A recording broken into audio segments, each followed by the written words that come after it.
I think that the internet is going to be one of the major forces for reducing the role of government. The one thing that's missing, but that will soon be developed, is a reliable e-cash, a method whereby on the internet you can transfer funds from A to B without A knowing B or B knowing A.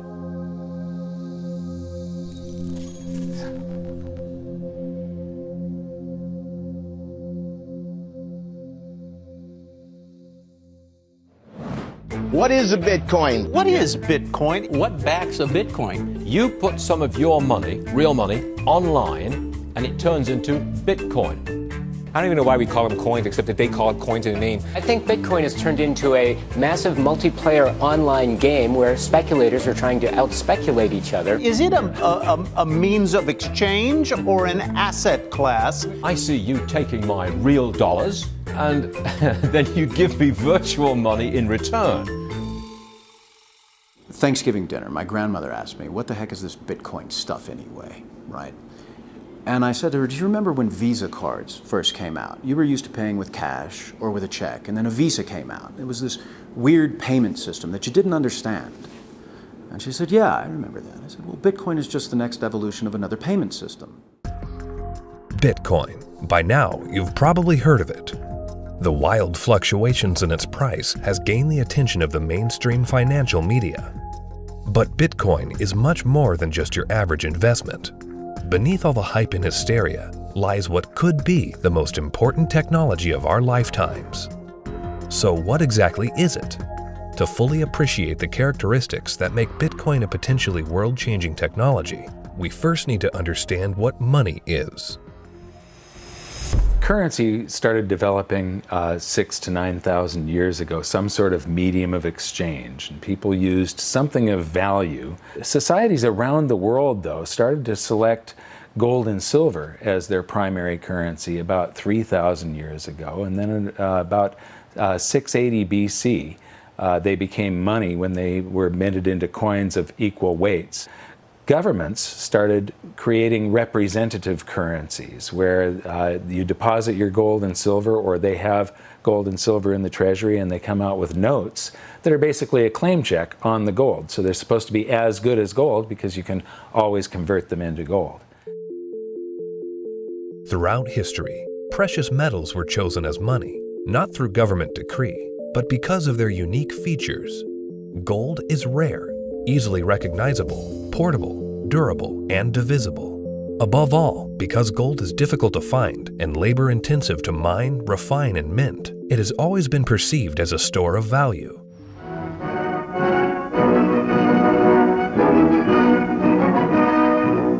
At Bretton Woods, New Hampshire, delegates from 44 allied and associate countries arrived for the opening of the United Nations Monetary and Financial Conference.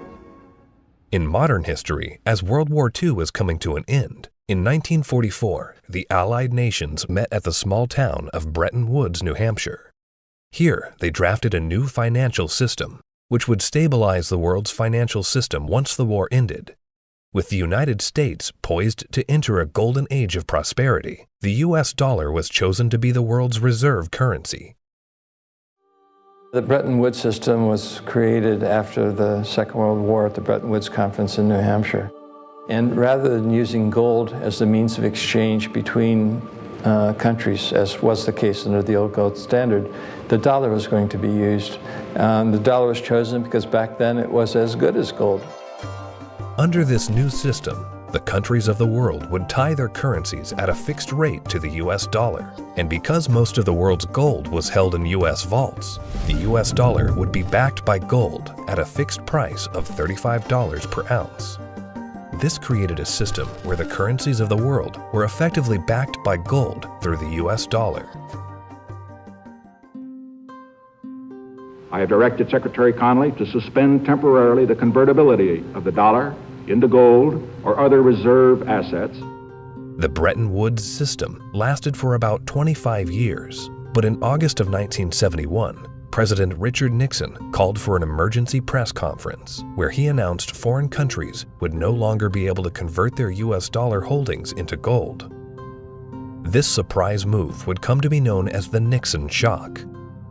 With this one announcement, President Nixon effectively created our current monetary system, a system where no currency is backed by gold or anything of value. This is what is known as a fiat currency. Fiat currency is currency that's backed by nothing except government promises. The word fiat is a Latin word, and it basically means currency that's circulating by force. If people have confidence in that currency, and if there's enough government force, that will enable the currency to circulate for a period of time until people lose confidence in the currency.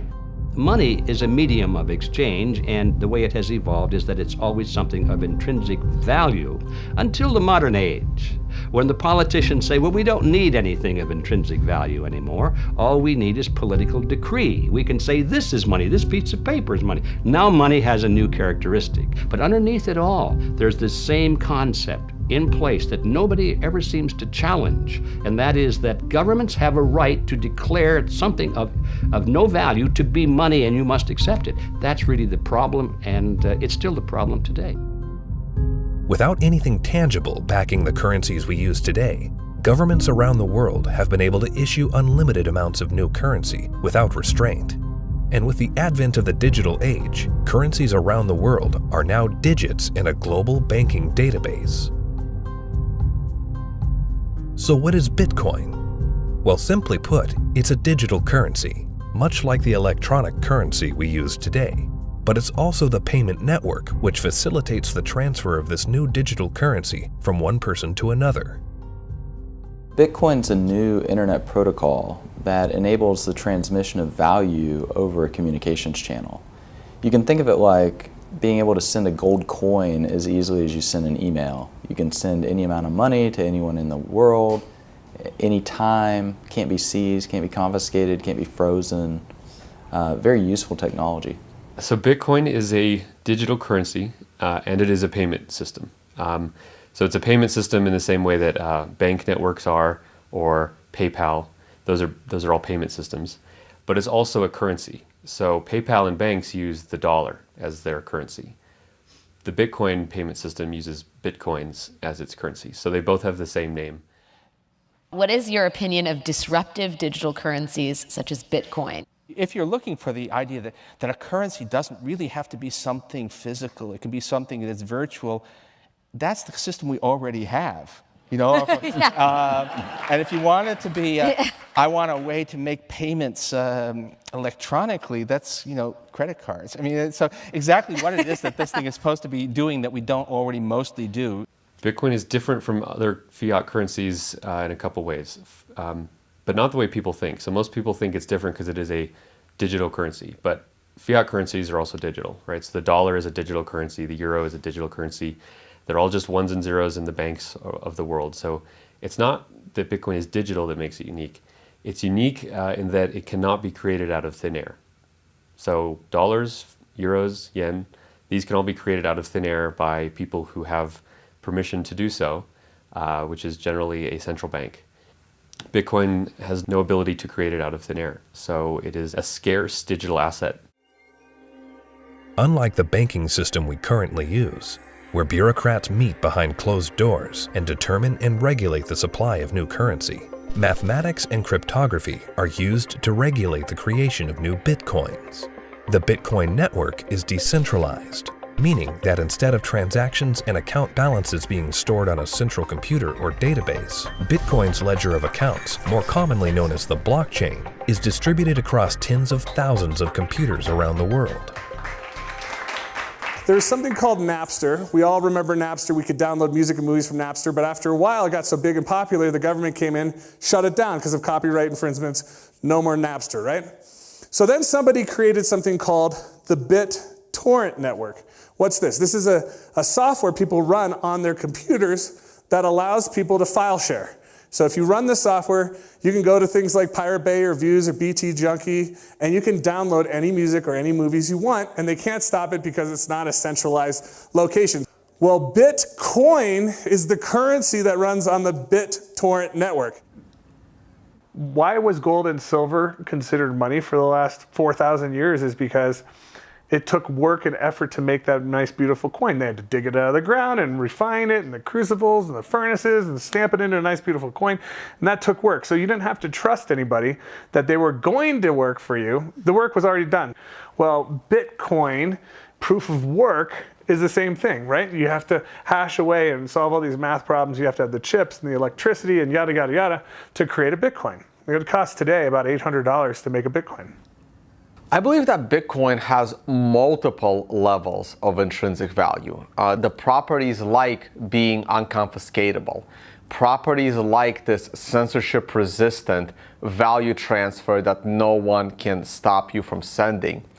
More importantly, what gives it intrinsic value is the productive capacity and the brain power of some of the brightest developers in the world that have chosen to work on this open source protocol. And this productive capacity of some of the brightest minds that are building it is what truly gives it value. All Bitcoin transactions are cryptographically verified by thousands of computers on the Bitcoin network. These very powerful computers, known as miners, expend a massive amount of energy and processing power to verify the integrity of each and every transaction. So the miners basically validate transactions. All these transactions are flying around, and they have not yet been formally vetted by the network. If the miner believes the transactions are valid, it will put them in the block, and the block then becomes part of the blockchain. And over time, that becomes the record of truth. And so what that means is that if you receive Bitcoin and a few blocks happen after you receive it, no one can ever take that money away from you because the blocks have been stuck into the blockchain, they can't be reversed, and you know that the money is truly yours. The decentralized nature of the Bitcoin network eliminates a single point of failure and makes it impossible to be hacked or to be shut down. Bitcoin transactions are transmitted peer-to-peer without the need for a third party, meaning that the user is in complete control of their money. It's impossible to be shut down. That's the beautiful thing about it. There is no Bitcoin place. You can't shoot Bitcoin. It has no center of gravity. It has no headquarters. You can't shut it down. The only way you could is to shut off the internet. Your average person has absolutely no idea how their email works, but it works, and that's all that really matters. And Bitcoin's very similar to that. But as far as what I would do to tell people or describe to people who don't know about Bitcoin what it is, I would say it's a form of money that you can just use on your phone or your computer in today's digital age where everyone's on the internet, that is much faster to send than most of the banks. And it has, for at least since its inception in 2009, risen in value. For new users, the inner workings of Bitcoin can be quite complex and daunting. But what's important is how this revolutionary technology changes how money is transferred globally. Right now, every single payment that you make to another person goes through an intermediary. Either PayPal or bank or Visa or MasterCard. And more importantly, the governmental jurisdiction decides if you're allowed to make that payment. That payment could be stopped halfway through, and then you have to try and get your money back. With Bitcoin, no one can stop it. The moment you decide to send another person digital value, you can just send it. And there is nobody in your way. There is no one that has to give you permission to pay another person money, and all they need is an internet connection. This has the potential to displace the need for banks as a trust institution. If you and I exchange currency or have commerce using Bitcoin and it goes on the ledger on the blockchain, we don't need a bank to confirm that that is a valid transaction. One of the differences between Bitcoin and the banking system is it doesn't require a third party to perform. When you make a deposit into a checking account or a savings account, you are actually loaning the bank your currency. They now have title to it, and they have a liability on their books to pay you back one day, but they get to do anything they want with it. And you have this intermediary, this third party, counterparty that has to perform for you to be able to get your currency back. Cryptocurrencies invert the power structure. It isn't a few people at the top controlling a whole bunch of people at the bottom. The power goes to the individual. In the same way that the internet flattened access to information and allowed anyone in the world with an internet connection to learn basically anything they wanted to know and to communicate with anyone else on Earth. Bitcoin does that with money. So now anyone on the planet, no matter their age or the arbitrary geographic location in which they were born or the arbitrary rules of the people that govern over them, that person can now engage economically with anyone else in the world directly. And that's profoundly powerful. You do not need a bank account to interact with Bitcoin. You do not need a bank account now to receive an honest payment from someone else in the world and know that the money is legitimate and good and can't be rescinded. So money now can't be censored. Any two people can send it between each other through Bitcoin. Cryptocurrency Bitcoin has once again defied naysayers by spiking above $18,000 at one point today. Bitcoin hits a new high. We had this incredible run up in the fall going into the holidays, and then we've seen a pretty big pullback. This is a 30% loss in the week and a 50% loss in the year. The past year has seen the price of Bitcoin rise and fall in dramatic fashion, getting the attention of Wall Street and the investment community. Bitcoin is now seen by the public as a speculative asset class that can be traded, but the core fundamentals of this important technology cannot be overlooked. The use of Bitcoin is particularly vital in the developing world, where billions of people are without basic banking services. People who see the price all the time, especially in advanced societies, they focus more on the price and they think that Bitcoin is an investment solely and that it goes up and down like a stock based on news and expectations. But the fact is, probably there's more people in these kind of third economies. They don't own a lot, but they own it, and they own it because they need it. Not because they expect to get rich or hope to get rich, because they need to protect themselves against both destroyed fiat currencies and against capital controls. So when people think of it as an investment, they have to realize that the reason that Bitcoin's so exciting is because it's a future money for the world, not because it's something that could become a great investment. It just so happens to be that both can be accomplished at the same time. One of the great powers of whether it's Bitcoin or any other cryptocurrencies, if we can figure out how to scale the technology, we can solve a lot of problems in the financial system. We can transact with each other globally at very low cost and very efficiently. And there's tremendous market power in that. Has nothing to do with anyone in the financial system. People want to be able to communicate and transact with each other simply and quickly, and the hunger to do that is enormous. Today, Bitcoin is seen as a financial asset, but as the technology develops, the blockchain that powers Bitcoin may be used to verify transactions other than the transfer of money. Each Bitcoin is divisible into 100 millionth of a Bitcoin, called a Satoshi. These tiny fractions of a Bitcoin can be programmed to represent assets other than money. In this way, the Bitcoin blockchain can be used to verify transactions of all kinds of items without the need for a central authority. The Bitcoin blockchain is a tremendous technological innovation that enables distributed consensus. People are able to come to agreement on what the state of this ledger should be and what it is. And that enables people to have trust without trusting any other party or person or institution. So anywhere we need to have trust, where we need to be able to verify what is the true and correct state of something, that has an application to be put on the Bitcoin blockchain. For 6,000 years of recorded history, we've always had this problem when we want to engage in consensual exchange. That is, if we're strangers, can I trust you? And what's happening with Bitcoin and the blockchain, the technology that powers Bitcoin, is now possible for us to have trustworthy exchange without those third parties. The trust is built in through the cryptography. That guarantees the exchange of value. Well, that means that there's this technology that is as disruptive as the internet was to publishing. But this is disruptive to these 100 different institutions that really are the glue that pull society together. You know, everything from as mundane as notary publics to the land titling, to coining money, to voting. All kinds of these things are going to be recreated in the blockchain in a way that we will finally be able to fully trust. But what that means is what we've seen technology do to lots of private industries is now going to start doing to government function. The thing for me is understanding the implications of what this is. You can take 100 million bits of a Bitcoin. Each bit is called a Satoshi, right? And you can program that to be anything of value. It can represent titles to automobiles or real estate or diamonds or gold or votes in elections. Anything of value can now be digitized and tokenized, put up on the blockchain, and transacted, can be sent across the internet without having to go through a trusted third party.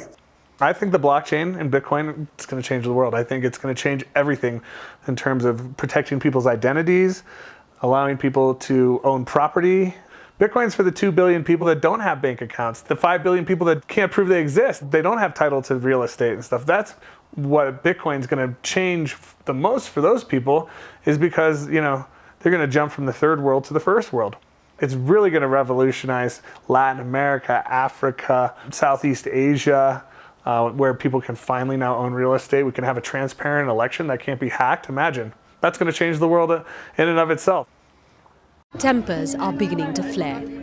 These people have already been in queue for more than 3 hours now. Carrying currency notes, the government suddenly banned on Tuesday night. Because anyone can start using Bitcoin by simply installing an app on their phone, Bitcoin can be used by the developing world to protect their wealth from unstable currencies and government control. We're seeing it behave as a crisis currency in Venezuela, in Nigeria, in Zimbabwe. When these countries can't get a grasp on their own monetary policy, people flood to Bitcoin. The fate of the unbanked and underbanked population no longer lies in the hands of corrupt governments, centrally planned economies, and central banks. There's a new option, a plan B. Personally, I live in the United States, and a lot of people in the US get bank accounts very easily, have credit cards, debit cards, and all of that, and they don't find that there are too many frictions and pain points. But in a country like India, there are 233 million individuals who are unbanked, who don't have access to a traditional financial infrastructure, and so they're operating cash payment to cash payment. But Bitcoin has become a game changer. So individuals, in essence, can hold on to it, they can spend it, they can transfer it internationally. There are so many use cases. Currently, Bitcoin transactions can sometimes carry a significant fee, making it unsuitable for use for small transactions. But Bitcoin is programmable money, meaning that new layers and technologies can be integrated into it. In the near future, one such development, called the Lightning Network, will help reduce the cost of Bitcoin transactions. At the moment, Bitcoin is actually suffering from being too popular. One of the challenges that Bitcoin has is every transaction needs computational power to process. So at the moment, Bitcoin can settle about 4 to 7 transactions a second. And in the future, each of those 4 to 7 transactions a second can contain 1 million transactions within it. And that's what the second layer and Lightning is trying to do. It will just make it so much more efficient and so much cheaper for the average person. The integration of the Lightning Network into the Bitcoin protocol will scale Bitcoin into a fast, cheap, and efficient payment system. Once implemented, this will have enormous implications for the developing world. One of the stumbling blocks to doing international business is the payment system. And to be honest, if you're taking credit cards from some countries, those countries are so associated with fraud that your rates on all credit cards you take just become astronomical, and it becomes prohibitive. Something like 33% of the credit card transactions coming out of Africa are fraudulent. So nobody wants to take business from Africa. It's just too risky. With Bitcoin, you know the funds are good. So as a merchant, yeah, pay with Bitcoin. I'll sell anything you want, that's legal to Africa. That has tremendous implications, to be able to get access to these types of products and services so seamlessly. And then they're able to start having property rights. And property rights is really what's going to help lift them up out of poverty. Closer to home, in today's digital world, governments have started to phase out cash, replacing it with digital currency. In this environment where concerns over personal privacy are very real, Bitcoin provides monetary sovereignty outside the control of government policy. When you have a situation where the government is trying to control, they don't want people to have the means of hiding anything from them. Not just from a tax standpoint, they want to know what everyone's doing in Big Brother fashion. So, the way that I look at Bitcoin is it's the ultimate monetary weapon that the people have never had in history. Every government in the world wants to go cashless. One of the reasons is that in a cashless society, you are not able to exit the banking system. When people panic, they run to the ATM machines, they run to the bank and they withdraw money. The other thing is the governments are starting to run out of money, and governments don't build anything. They just use other people's money. So they are treating everyone as a tax evader. I believe the main reason why Bitcoin is so popular and important is not because of its finite supply and being gold. It's because of anti-money laundering laws preventing people from doing what they want with their money. One of the main functions of government is to create currency. And Bitcoin is successful only because of its potential for circumvention, lack of oversight. So it seems to me it ought to be outlawed. It doesn't serve any socially useful function. As to whether or not Bitcoin is illegal or should be seen to be illegal, cash has been used for a whole heck of a lot more illegal things than Bitcoin has through the years and still is today. Cash is untraceable. It's easily transportable. Nobody knows where that dollar has been and how it's been moved from hand to hand to hand. So it's just a matter of making that connection that a cryptocurrency is really not a new thing. It's just a different version in a digital form of something that's existed in our society and legal structures for millennia. Bitcoin is shifting the paradigm and challenging the legacy financial system. Recently, Jamie Dimon, chairman and CEO of JP Morgan Chase, America's largest bank, was quoted calling Bitcoin a fraud. Why is Bitcoin a fraud? Here's the reason. Governments, the first thing they do is form a currency. They like to control the currency. They control it through a central bank. They also like to know who has it, where it is, where it's going. Wait until someone gets hurt. Wait until it's used for illicit purposes, which it is somewhat used for illicit purposes. They close it down. You got people like Jamie Dimon, a serious guy, calling it a fraud. Calling a fraud? You mean like there was hundreds of billions of dollars of securities that Jamie Dimon sold the public a decade ago called mortgage-backed securities? He's calling Bitcoin a fraud? Is that going to go to zero like his securities that he sold the public? First with respect to asking a banker about whether they like Bitcoin or not, that's kind of like asking a king, do you like democracy? It's just so thoroughly frustrating and insulting when people who know very little about what we do watch an up-and-coming technology and have the audacity to call us all criminals. We're not the criminals here. The whole damn reason this ecosystem exists is because they're the criminals. And it doesn't really matter at this point what he thinks. The genie's out of the bottle. Somebody in this room or somebody at this conference or somebody around the world is going to solve the problem of decentralized lending and value-stable currencies and decentralized exchange. And within 5 to 10 years, banks will become less and less relevant, just like landline telephones are becoming less and less relevant. And we're going to wake up one day and we're going to be in charge of our own money. And Jamie Dimon, in retirement, can watch the world as it is, not the world as he would like it to be.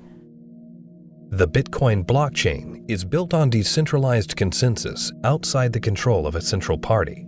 However, with the hype in the rise of cryptocurrencies such as Bitcoin, both central banks and commercial banks have started to develop their own digital currencies under the guise of what they call blockchain technology. My big fear is that what is going to happen is blockchain technology will be adopted by governments, and fiat national currencies will be run on blockchain technologies, and the whole monetary system globally will eventually become cashless. And at that point, if it's centralized and there's an entity that runs the blockchain, they can lock you out of it if they don't like what you're doing, and they can trace everything that you do. Every transaction, everywhere you go, will be recorded. And so, if we're not careful, this has the ability to enslave us or free us. I think blockchain or any kind of open ledger distributive database will have a tremendous impact on our world.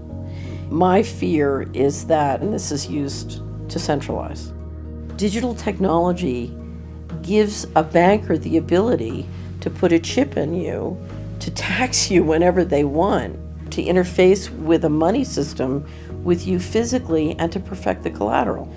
So I love the innovation, and the question for all of us is, how can we innovate and make the financial system more efficient and do it in a way at the same time where we distribute the power lines in the political system? The blockchain is a technology, which is a good technology. We actually use it. It will be used for a lot of different things. God bless the blockchain. Cryptocurrencies and digital currencies, I think are also fine. JP Morgan moves $6 trillion around the world every day. We don't do it in cash. It's done digitally. Yeah. If it can be done digitally with the blockchain, so be it. But it'll still be a dollar cryptocurrency. A majority of the people are using the word blockchain, and they don't really care whether it has this decentralized mining. The government is going to just have a digital representation of the dollar. They can call it a blockchain, but there's not going to be mining. There's not going to be decentralization. It's going to be a centralized coin. Whether they call it a blockchain or not is irrelevant. The whole purpose of a blockchain is to remove control from a central party. If you're a central bank and you make a blockchain for dollars, and then you have dollar coin, if you still have full control over the dollar coin, you can create how much of it you want, you can control where it goes. There was no point in having a blockchain at all. You might as well just have a centralized database like a banking system. To really use blockchains in any meaningful way, it means that there is no person in charge. And so a central bank, by definition, is the one who is supposed to be in charge of money. And thus they would never create a blockchain or a cryptocurrency that they couldn't control. So that's why they will likely be made redundant, because the market can choose what kind of money it uses. And it now has a choice between a digital currency that can be controlled by central parties and inflated without limit, or a digital currency that cannot be controlled by any central party and that has a fixed amount and can't be debased. Over time, that's going to be a very obvious choice. Bitcoin and the blockchain behind it are incredibly powerful technologies. As the future unfolds, these technologies could be used to restructure the financial system into one of fairness and equality for all, a system outside the control of the banking elite. We have millions of people now taking an interest in what is money, the question of what is money, what should it be? And they're learning, especially a lot of young people. Precious metals were once money. Then came the era of paper money. Could we now be entering a golden age of decentralized digital money? Only time will tell. Bitcoin is first and foremost about changing how the financial system of the planet operates. However, Bitcoin is also a financial asset itself, and it goes through these bubbles, and people have made many millions of dollars when they buy it low, and then it goes up in value. But that's not really what matters at all. What matters is that it's actually going to change the entire ecosystem of the planet, how all humans interact with each other, and that's a very exciting thing to be part of.